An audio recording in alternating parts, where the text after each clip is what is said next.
ദൈവത്തിൻ്റെ അതിപരിശുദ്ധ നാമം മഹത്വപ്പെടുമാറാകട്ടെ. നമ്മളിന്ന് വായിക്കുന്നത് വിശുദ്ധ ലൂക്കോസിൻ്റെ സുവിശേഷം 10-ാം അധ്യായം 1-ാമത്തെ തിരുവചനം. അനന്തരം കർത്താവ് വേറെ 72 പേരെ തിരഞ്ഞെടുത്ത് താൻ പോകാനിരുന്ന എല്ലാ പട്ടണങ്ങളിലേക്കും നാട്ടിൻ പുറങ്ങളിലേക്കും ഈ 2 പേരായി അവരെ തനിക്ക് മുൻപേ അയച്ചു. പരിശുദ്ധ തൃത്വേക ദൈവത്തിന് സ്തുതി.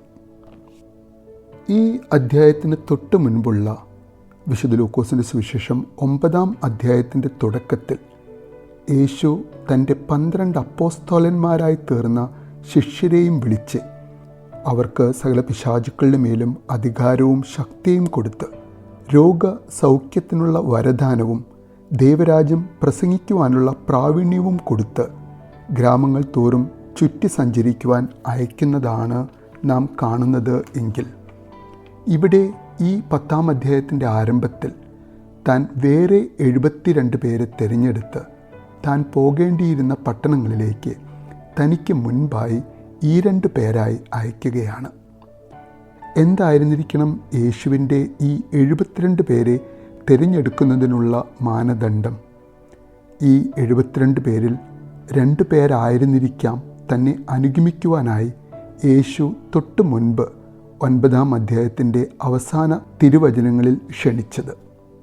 അതിലൊരാളോട് മരിച്ചവർ തങ്ങളുടെ മരിച്ചവരെ സംസ്കരിക്കട്ടെ എന്നും മറ്റൊരാളോട് കലപ്പയിൽ കൈവച്ചിട്ട് പിന്തിരിഞ്ഞു നോക്കരുത് എന്നും അങ്ങനെ നോക്കുന്നവൻ സ്വർഗരാജ്യത്തിൻ്റെ കെട്ടുപണിക്ക് യോഗ്യനല്ല എന്നും പറയുന്നുണ്ടെങ്കിൽ, യേശുവിൻ്റെ തിരഞ്ഞെടുപ്പിനുള്ള ഒരു മാനദണ്ഡം മരിച്ചവർക്കു തുല്യരായി ഈ ലോകത്തിനുള്ളവനായി മാത്രം ജീവിച്ച് മരിച്ച് മണ്ണിനടിയിൽ നാമാവിശേഷരായി തീരാതെ ജീവിക്കുന്ന സമയം സ്വർഗരാജ്യത്തിനു വേണ്ട ആത്മീക ചൈതന്യത്തോടെ ജീവിക്കുക എന്നതാണ്. തൻ്റെ തിരഞ്ഞെടുപ്പിൻ്റെ മറ്റൊരു മാനദണ്ഡം തൻ്റെ വിളി ഒരിക്കൽ കേട്ടാൽ പിന്നെ പിന്തിരിഞ്ഞു നോക്കാതെ ഒട്ടും ശങ്കിക്കാതെ തന്നെ അനുഗമിക്കുവാനുള്ള മനസ്സുള്ളവരെ തിരയുന്ന യേശു. തീർച്ചയായും യേശുവിൻ്റെ മാനദണ്ഡം ബുദ്ധിയിലോ പഠിപ്പിലോ സ്ഥാനത്തിലോ പ്രമാണിത്വത്തിലോ ആയിരുന്നിരിക്കില്ല.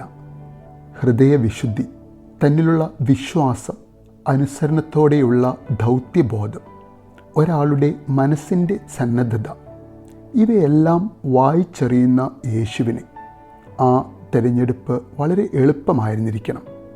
കാരണം അവൻ ഹൃദയങ്ങളെ വായിച്ചെടുക്കുന്നവനായ ദൈവമായതുകൊണ്ട്.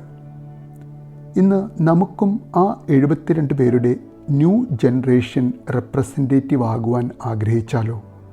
ആത്മീയമായി പുതിയ പ്രത്യാശയുടെ കിരണങ്ങൾ അടുത്ത തലമുറയ്ക്ക്, ആധുനിക തലമുറയ്ക്ക് പകർന്നു കൊടുക്കുവാൻ സാധിക്കുന്ന ജൻസി ശിഷ്യരാകുവാൻ ആഗ്രഹിച്ചാലോ? എന്നാൽ അന്നും ഇന്നും തൻ്റെ ശിഷ്യരെ തിരഞ്ഞെടുക്കുന്ന കാര്യത്തിൽ യേശുവിൻ്റെ മാനദണ്ഡം ഒന്ന് തന്നെ ആയിരുന്നിരിക്കണം.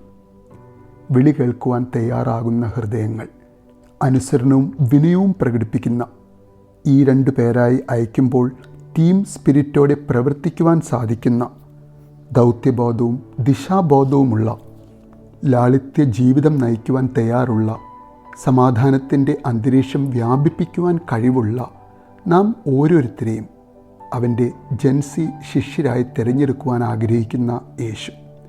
ആ യേശുവിൻ്റെ തിരഞ്ഞെടുപ്പിൽ യോഗ്യനാകുവാനുള്ള ഭാഗ്യം നമുക്ക് ഓരോരുത്തർക്കും ലഭിക്കട്ടെ എന്ന് ആഗ്രഹിക്കുന്നു, പ്രാർത്ഥിക്കുന്നു. നല്ലൊരു ദിവസം നേരുന്നു.